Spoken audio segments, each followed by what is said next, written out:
My friends, if you listen to preachers and motivational speakers and people of the world today, they boost up your flesh and tell you you can do it. The power is in your hands. You are this and you are that. You are great, you see. And all these other suggestions and ideas and spirits that they communicate to people who are listening, and it makes people feel good. You see that I am this, I can do that, I am able to. And then you go somewhere and you start doing something and you start able to do it, you see. So that reinforces you even more, that I am so great, I can do these things. Now, people must realize that there is humility of the lips and humility of the heart. Humility of the heart is very different than just saying, oh yeah, thank God for this, but in your heart, you trust in your own hands, and you trust in the abilities that the world is giving you. You see, humility of the heart comes from realizing that you can do nothing in your own strength and you're useless. You see, and it's all about Jesus Christ, because human nature, if you change the situation and circumstance and start increasing the fire a little bit, the temperature, they will fall by themselves, either by temptation or by suffering or by whatever, they will fall.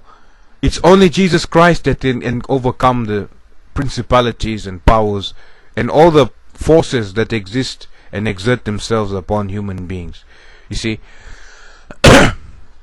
humans are not good by themselves. The goodness of human beings is relative. You see, of the flesh, it's temporary. You take one person who has a good life and was told good things in life and had parents that provided and did this, and they go around, thinking that, I'm a good person, I'm this, how come, I'm happy I'm not like that person that's always bitter about life and always blaming people and this and that. But the truth is that if you switch around and you were born in that person's life and they were born in yours, would you even be able to be only as bitter as that person was, or would you be 1,000 times worse? You see, that is when you can understand. Because when you have a parent that's that you watch your parents suffering, they can't provide because so many other reasons, because people never want to truly put themselves in other people's situation and consider other people and see how they are living, to feel the pain and then understand, then speak. You see, speak in mercy then. You see. So, but if you switch around, if you just change the situation and the circumstance, then all of a sudden, now it's you who's now being way more bitter and all these other kinds of things. Human beings by themselves are selfish. Human love is selfish. You see, it's very, very selfish. It only thinks about me and a few other people around me. You see, godly love doesn't think like that. It cares about everybody, every single person under the sun, good and evil. You see, it's not subject to a race. It's not subject to a nation. It's not subject to a family or a name of a family. No. You see, it cares about everybody. You see, and that's why when you truly become a follower of Jesus Christ, your citizenship comes from heaven. You see, because you start realizing that that's the destiny, that's the end result, is to make it into heaven and take people there. You see, you look at the failures of nations, great empires, it became too selfish. You see, when for example, Assyria or Babylon or many of these nations, Rome, they only cared about expansion of Rome and the way of Rome and making Romans happy. You see, and then if anybody else wants to be happy, make them Romans so that they can come and benefit Rome. You see, but you were taking away, Rome was taking away from all other nations. Meantime, so other people were becoming poor. There's a saying in Latin which is, I don't know if I'm saying it correctly, but it's sinum vis pacem parabellum. If you don't accept our conditions of peace, then prepare for war. You see, this is the kind of peace, this is the kind of existence that other people had to have. Either you submit yourself to making Rome the greatest place under the sun, or you prepare for war. You see, and that's what it is. You see, so many Romans could not see why other people are angry with Rome, or why this and that and all these other kind of things, because they were living a life of entertainment and circus shows and lovely living. You see, just eating, giving watching shows every day. You see, so they became very selfish. You see. Now, you see, godly love will take care, will consider what's happening with other people. Why are they like that?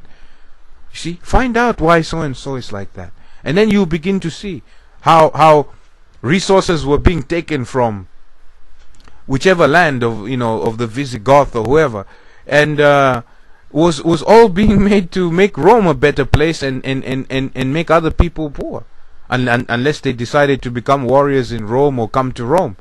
You see, and work as slaves in Rome. You see, and then maybe get a citizenship in due time. You see, so this is what it is. It's selfish. You just think about yourself, your family, your nation, and at the end of it, that will be the reason why there's a war or fighting or all these other things. People fight for lands.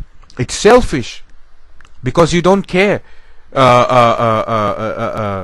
about other people, because it's your land. You see, when the apostles in Acts 2, when they made converts, there was no such thing as mine and yours. You see, each one was considered the other one, esteemed the other one higher. You see, that is how followers of Jesus Christ live. If somebody says, give me that, it's mine, give it to that person. It doesn't matter, because you're showing that person that, hey, my friend, I'm not here to defend this. The kingdom that I'm defending is a spiritual one. You see, it's got nothing to do with this carnality and this land that 1 minute it's yours, the next minute it belongs to so and so. 1 minute I'm here, next minute I'm there. You say, oh, we are warriors. My ancestry bloodline is warriors.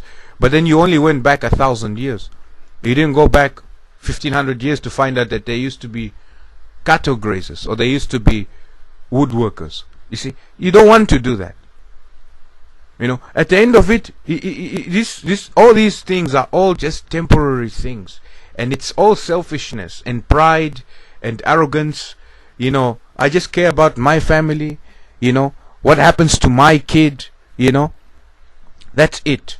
I don't care about anybody else. But God doesn't think like that. God cares about all people and loves everybody.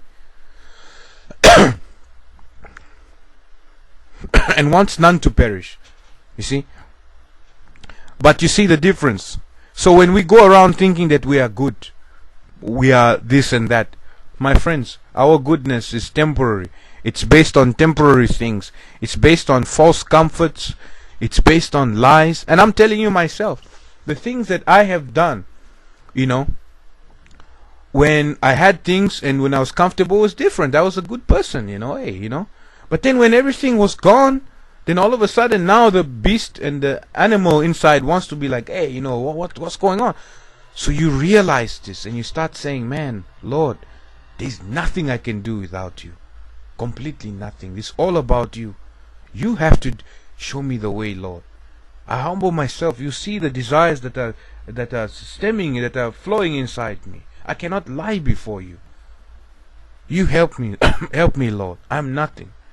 You see, because you start seeing that, hey, in your own strength, you cannot overcome anything. You need Jesus, who will affect us, influence our actions, influence our speech, our thoughts, you see. And then we won't react the way the world does. He says, give me that. Okay, you give it to me. Take me there. You're going to be in here today. You can't go anywhere. Okay. You see, you can put somebody in prison, but you can't take. You cannot You won't be able to take away their faith in Jesus Christ. You see, in fact, sometimes the prison is the physical prison is the freest place, because you're able to realize truth, and you're able to realize evil and overcome it. You see. So, my friends, let's not trust in the flesh, or the arm of man or human beings, or the ways of the world, because they are all temporary and destined to failure.